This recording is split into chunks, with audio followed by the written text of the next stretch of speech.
Uber disruption, companies autonomous catalyst to Tesla, Lyft, and WAYMO. Let's hear from this panel. Yes, happy St.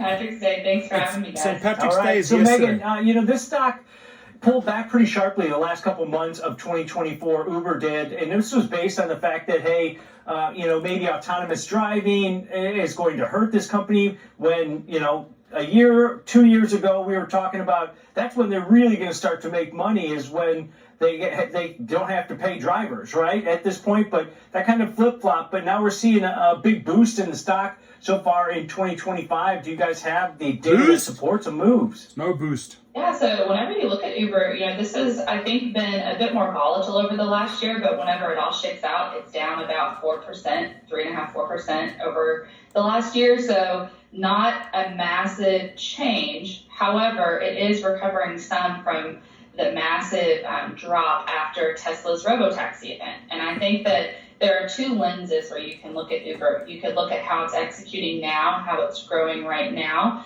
And at least on our data, we're starting to see, some resilience in the consumer. I think that there were initially some fears that if consumers pull back on spending, that this could impact a name like an Uber. And our data, at least on the app front and on the web visits front, even for its food delivery segment, Uber Eats, looks pretty positive right now. We have growth on a year-over-year basis, but I think that robo-taxi factor that you mentioned remains a bit uncertain. Uber, in a sense, isn't in the driver's seat here. It doesn't have the software. It doesn't have the technology for autonomous driving, but it certainly has the platform that could be leveraged by multiple autonomous driving partners, and that's what it's trying to do with Waymo, and so there's certainly potential there. And I think that there's always the wild card factor in a name like a Tesla that has the vehicles, has the fleet, and the technology.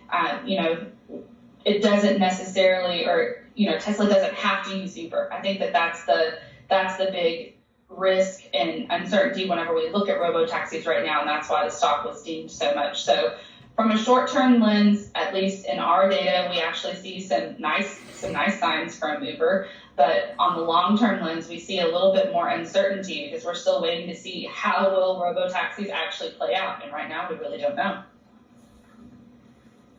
Yeah, Megan, the robo-taxi disruption was real, and it affected the stock. And really, if you think about it, other than that one-day surge up to $87, it spent a lot of time kind of stopping around that 80 level. But their ability, their user base, and their leadership in ride-hailing makes someone is going to cut a deal. Leadership? Did he just use the word leadership? Seriously? With them. Remember, because that Uber app is really the strength of Uber. Besides that, they're very asset-light. The drivers are the that strength. app that links the driver to the rider. And if I don't know, we don't know yet if Tesla's going to have that app to do the same thing. So is there a future partnership there?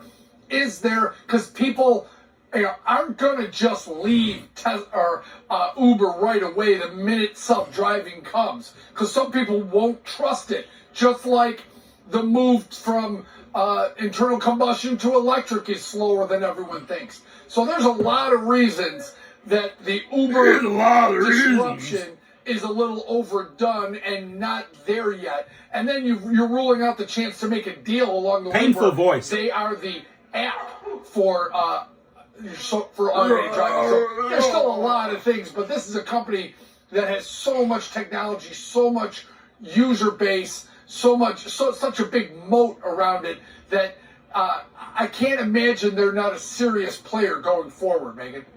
Yeah, no, I totally agree. I think that they have millions of consumers who are relying on their app, whether it's taking them from point A to point B or having, food delivered, having items delivered. They've extended even just beyond, food delivery. And so I think that this is a company that has a vision. If you're looking at an Uber versus a Lyft, we would say Uber is the company that has this bigger vision and larger scale desire to be a major player in logistics, not just ride hailing. And so I think that that's something that the company definitely has going for it. It's proven that it can execute. A couple of years ago, we were talking about, would this be a profitable company? And it is. And it's one that is still growing its user base. And one thing that we have seen too, I would say, is that from a consumer front, it really comes down to who provides the better platform, the more convenient platform, and the most low-cost platform. And so if that is Uber, then, and right now it does look like on our data that it looks like it is Uber if you're looking at an Uber versus a Lyft. And I think that that's a really big selling point if the company is trying to leverage its platform to partner with other autonomous vehicle technology providers. Especially, this data is showing you kind of, we broke down that Uber Eats and that Uber and Lyft all as different brands, but at large, when we look at Uber and Lyft, Uber commands a much larger market share versus, say, a Lyft. And so I think that it definitely has a compelling selling point as a partner for autonomous vehicle technology, but that part, at least for now, remains a bit uncertain. So as you mentioned, perhaps a bit of that pullback from the robo-taxi event was a bit overdone. So it makes sense that we see this recovery right now for Uber.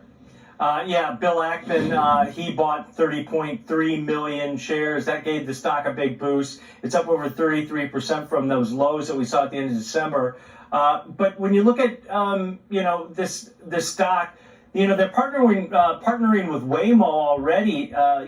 Megan, do you guys have any data that says that, hey, if we go to autonomous or robo-taxis, that nobody's going to use Uber? Because to Kevin's point, I mean, it's about the app and connecting those. Or does Tesla create their own app that, they bring their autonomous vehicles to you? Because as Kevin's always mentioned, you still have to buy the car, right? Yeah, I wish I knew the answer to that. I wish I knew what direction Tesla was going to go there. I think that whatever Tesla decides, it will have a big impact on Uber stock. So that's something just to be aware of in the meantime. But at large, we still do think that Uber's largest growth potential really hinges on its ability to leverage that autonomous driving technology that could really help improve growth and sustain pretty massive growth for the company and for the stock. And so right now, that's a bit uncertain, but that's certainly the biggest potential growth catalyst that we see long term, and that remains to be unseen. But the potential for partnership is certainly there. The data is certainly there whenever you think about just the mapping and raw data that Uber possesses when you start to think about the autonomous vehicle space. But right now, a bit uncertain. I can say, at least near term in our data, it's nice to see some positive momentum for Uber's brands on the consumer front. It's nice to see that consumer app usage proving resilient, especially as we talk about when a lot of other names, the consumer really being pinched.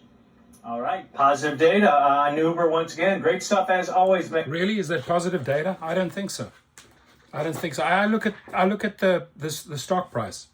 To me, who knows? These might be, the Schwab network might be an extended group of friends of Daryl Koshashaw. Hey, you call in a favor, listen, put something together, help me get the price back up again. Seems rather artificial, this little trio here. But I'll let you comment. How do you think about this? What do you think about this video? Thank you.